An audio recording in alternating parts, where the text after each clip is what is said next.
got a question about, actually this is one of the most common questions I get, about the angle of the wrist when you strike. This is a question I have actually gone into in our solo drills instructional that is on YouTube, on our Instagram, on our YouTube channel. But let's talk about it again right now.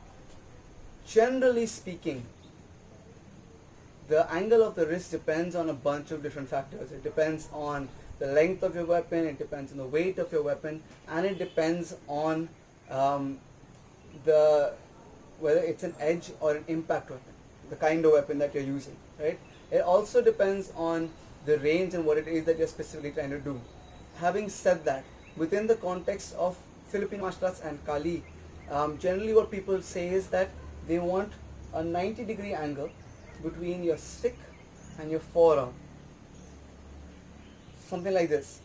For me, because this is a blade art, I tend to prefer a little bit more than 90, just to facilitate that cutting motion, that slashing motion.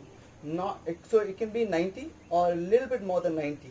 The mistake that a lot of people do is this, is sort of like throw that wrist out. So you want either a 90-degree angle or a little bit more than 90 degree.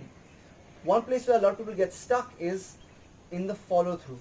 So I'm going to maintain that angle all the way until I have to turn my wrist to begin the follow through. Same with my angle too. I'm going to maintain that angle and that cut all the way until I have to turn my wrist for the follow through.